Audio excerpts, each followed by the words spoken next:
πιπέρι καγέν είναι η σκόνη αποξηραμένων πιπεριών τσιλί.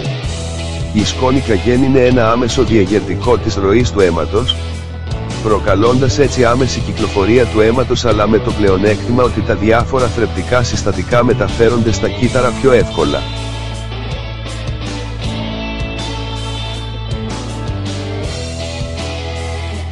Έχει επίσης πολλά πλεονεκτήματα όσον αφορά στην καρδιαγγειακή υγεία. 10 λόγοι για να το χρησιμοποιήσετε.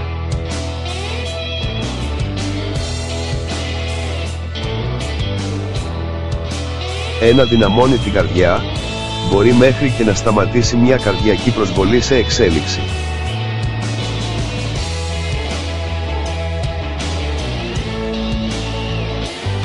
2. Αυξάνει την ροή του αίματος και καθαρίζει τις αρτηρίες, ενώ παράλληλα αναδημιουργεί ερυθρά αιμοσφαίρια.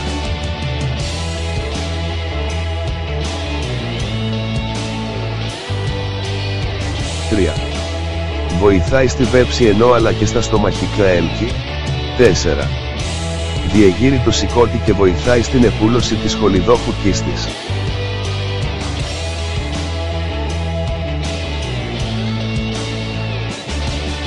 5. Σκοτώνει τα καρκινικά κύτταρα του προστάτη και μειώνει τους όγκους. 6. Είναι αντιφλεγμονώδες και βοηθάει στην αρθρίτιδα.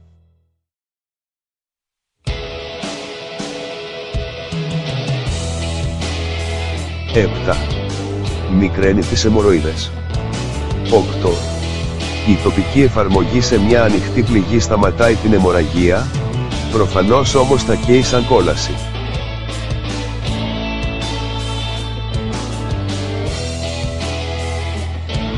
9.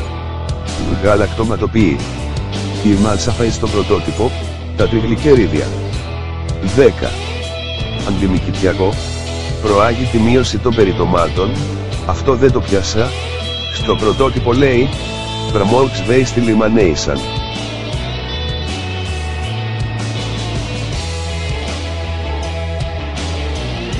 Καλό θα είναι να βρείτε οργανική σκόνη καγέν.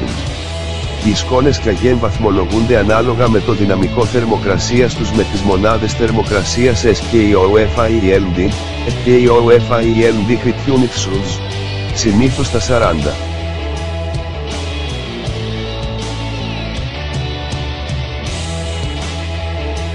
Χιλιάδες, 60.000 και 80.000 σους.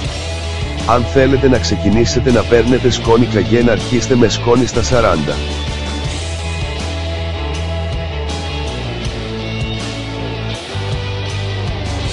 Χιλιάδες σους, για ικανοποιητικά αποτελέσματα λιγότερα σους δεν συνιστώνται.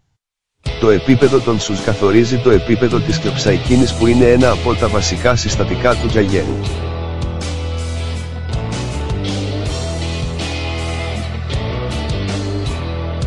Υπάρχουν επίσης και καψούλες κλεψαϊκίνης, αλλά δεν είναι τόσο αποτελεσματικές όσο η σκόνη καγέν.